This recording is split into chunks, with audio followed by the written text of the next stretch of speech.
안티오키아의 성 이냐시오 주교 순교자 기념일에 보내드리는 오늘의 강론. 담당의 천주교 대전교구 사무처 차장 김지훈 신부입니다.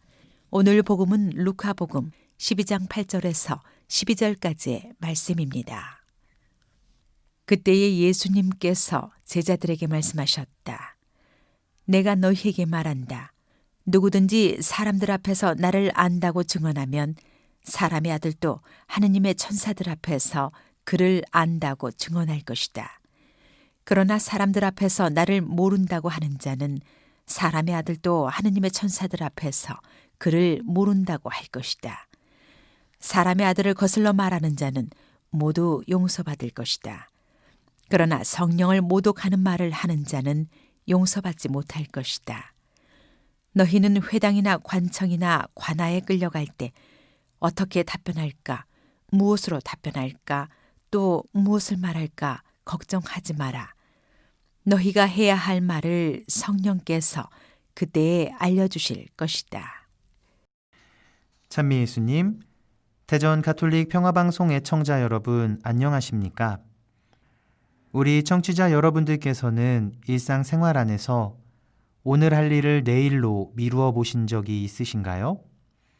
아마 한 번쯤은 다들 그렇게 해보셨을 겁니다. 저도 제가 해야 될 일을 자주 뒤로 미루곤 합니다. 나중에 하자, 조금만 더 있다가 해도 될 것 같은데? 라는 핑계들을 대면서 저에게 주어진 일들을 회피하고 뒤로 미루는 것이죠. 그런데 그러고 나면 어떤 일들이 벌어지나요? 그 미루어진 일들이 잘 해결되어 있나요? 잘 해결할 수 있을 것 같은 마음으로 일을 미루었지만 현실을 보면 그 일들이 오히려 나의 발목을 잡는 상황들이 벌어지게 됩니다. 그래서 오늘 해야 되는 일들은 내일로 미루지 말고 지금 나에게 시간이 주어질 때 해나가는 삶의 자세가 굉장히 중요합니다. 하느님을 이 세상에 증언하는 일 역시 이와 마찬가지입니다. 모든 신앙인들은 저마다의 삶의 모습을 통해 이 세상에서 하느님을 증언해야 하는 하나의 사명을 지니고 있으며 개인적인 삶의 영역 안에서 하느님을 증언해야 되는 순간 및 기회를 마주하게 됩니다. 예를 들면 이런 겁니다. 내가 가난하고 소외된 이웃을 알고 있거나 혹은 도움이 필요한 이웃들을 만났습니다. 이러한 경우는 하느님을 증언해야 하는 기회의 순간입니다.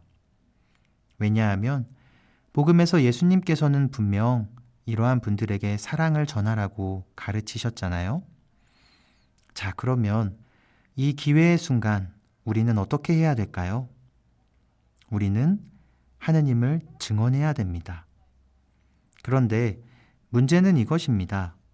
이 기회의 순간이 나에게 주어졌을 때 나의 삶으로 하느님을 증언하면 상관이 없는데 만약 나중으로 미루어 버린다면 어떻게 될까요? 시간 없는데 나중에 도와주자. 이렇게 넘겨버린다면 그 영광스러운 기회의 순간이 나를 또 다시 찾아올까요? 그것은 장담할 수 없는 일이고 다시는 그 순간이 찾아오지 않을 수도 있습니다. 그래서 하느님을 나의 삶으로 증언해야 하는 순간이 찾아오면 미루지 말고 그 기회를 잡아야 하는 것입니다. 오늘 복음을 보면 예수님께서는 하느님을 증언해야 되는 순간 어떤 자세를 취해야 하는지에 대해서 이야기를 하시는데요. 그 증언의 모습을 보면 나중으로 미루거나 회피하는 모습은 아닙니다. 지금 주어진 그 순간 즉각적인 증언과 응답을 요구하시는 모습이죠. 우리 청취자분들께서도 복음 안에 나오는 이러한 모습들을 잘 닮아가면 좋겠습니다. 하느님을 증언하는 일은 지금 이 순간 내가 서 있는 그 자리에서 즉각적으로 이루어져야 합니다. 오늘의 강론, 지금까지 담당의 천주교 대전교구 사무처 차장 김지훈 신부였습니다. 다음 주 월요일에는 천주교 대전교구 천안 신방동 성당 염선율 신부의 강론이 방송됩니다. 방송